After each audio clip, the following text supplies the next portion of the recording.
We have come to the end of the line. It's the final week 8 of our 8-week NFL team preview, our jaunt through the NFL here on bet.nola.com, powered by the Datitude Podcast, and I am Jim Derry.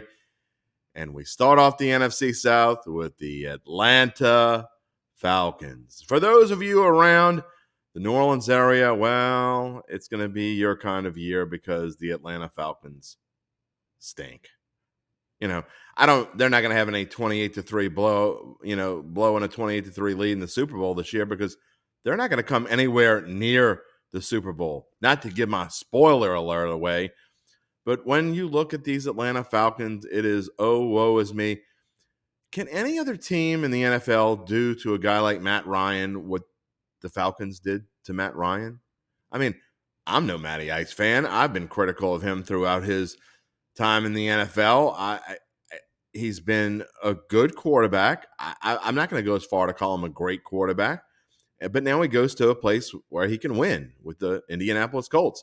Because one thing this Atlanta Falcons team is not going to do is win a whole bunch. And why? Well, Coach Arthur Smith. Well, where do we go with Arthur Smith? He's been, let's say, underwhelming a little bit in his tenure with these Falcons, as a lot of the past Atlanta Falcons coaches have been. Dan Quinn, Mike Smith. Sorry, Arthur Blank, but you guys have whiffed on some of these coaching selections. And you know what? I don't care if Vince Lombardi comes back from the dead and coaches these Atlanta Falcons. I just don't see how they're going to be any good. You start off the season, and Marcus Mariota is going to be your quarterback. And sure, he can do some things, but he was the backup quarterback for the Las Vegas Raiders last year. I don't think he was the number one choice for them to be their starting quarterback this year, but now they kind of don't have a choice. And you look at their offensive weapons, and now their number one receiver is a guy they drafted from USC, and Drake London, who could be a great quarterback, a great wide receiver someday. But a number one as a rookie coming in, is he that good? Now, look, we all know their number one target is going to be Kyle Pitts, but, I mean, don't you think defenses are going to blanket Kyle Pitts the best they can? The kid is that good, only in his second year, but he's not good to shake double coverage constantly, and there's a good chance that is what he's going to have. Their running back situation, Cordell Patterson is fine, a converted wide receiver who was playing wide receiver and running back and now solely playing running back. Cordell Patterson is a fine football player, but certainly not a top-tier running back, and they have one of the worst offensive lines in the NFL.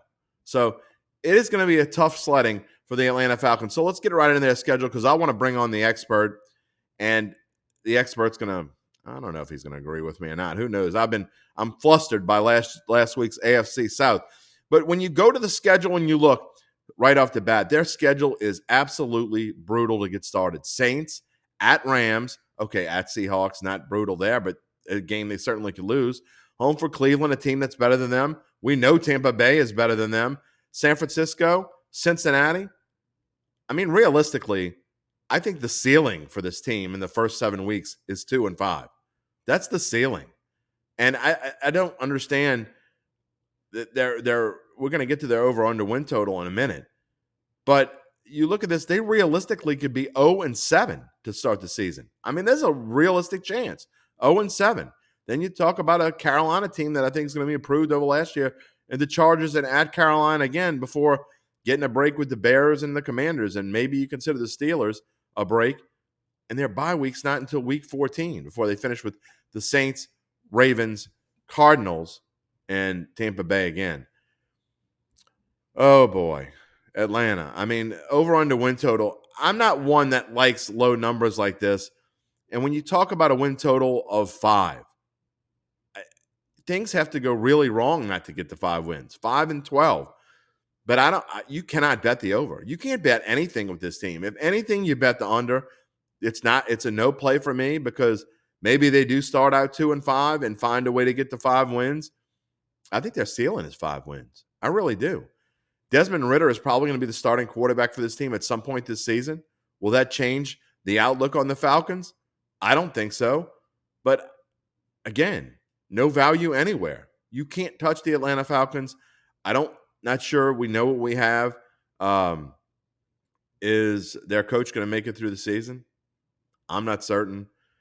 It's going to be a rough year, and the Atlanta Falcons are going to be in the running for the number 1 draft pick in the NFL draft next year. We'll have to wait and see. What we're not going to wait for is our expert, because he's coming on right now.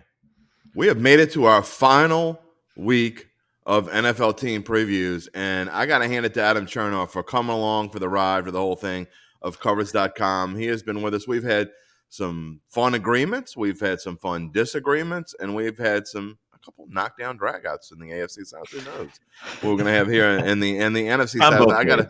I got a feeling it's going to be a little bit different here. The Atlanta Falcons, I can tell you one thing that we're not going to do here, Adam. You and I are not going to blow a 25-point lead here in the Super Bowl. Okay, so we talk about the Atlanta Falcons. Over under win total at 5, and you got to pay juice to get it. I just don't see any value anywhere on this team. They didn't do really anything to shore up their 26th ranked defense.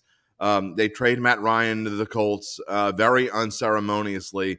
I thought they, Lord knows here in New Orleans, we don't have a lot of heart for Atlanta, but I thought what they did to Matt Ryan was just awful, to be honest. I mean, there's no other way to put it. Now, Marcus Mariota is the quarterback with Desmond Ridder in waiting. And, I mean, Drake London is a fine rookie receiver, but as a number 1, I just don't think there's anything to like about this team. There's not a lot to like, but that's why they're priced as low as they are. And I think a lot of that is reflected. It's a tough team to really, I guess, see a path for. Arthur Smith and his play calling tendencies a year ago really went away from what Matt Ryan excels at. I don't know how he changes that with Marcus Mariota. I don't know what the upside is there because you just don't have playmakers around him. And so you have that combined with the fact that the offensive line is still horrible. And defensively, outside of 2 corners, which are really, really good, there's just nothing there. And even with those 2 cornerbacks that are going to be, I mean, it's a top 5 cornerback unit, but you don't have any safeties helping them out either. So where you might see an angle for the defense to be competitive and take a burden off of the offense, I just don't see it there with Atlanta. This is a tough spot. It's a massive step back for quarterback talent. The numbers they got out of what they had a year ago make them just a prime regression candidate. This is just ugly across the board for Atlanta. Tough team to bet on either way, and that's why we're seeing the week 1 number as big as it is. And Adam, if you look at their schedule, really the first half of the schedule, or the first 7 weeks at least, are except for at Seattle in week 3. You talk about Saints, Rams, Browns, Bucks, 49ers, Bengals. That is just a brutal road. I mean, they easily could be 1-6 and potentially 0-7. Yeah, not good. This is a team that can compete for the most losses, which is a popular market out there. I could see that being a reality or a candidate for that for sure. I'd like to say we feel sorry for him here in New Orleans, but not really. No, I don't think anybody does. It is what it is. All right, we're moving on. Tomorrow we will talk about the Carolina Panthers, another NFC South foe, and we're just 2 days away or 3 days away from the New Orleans Saints.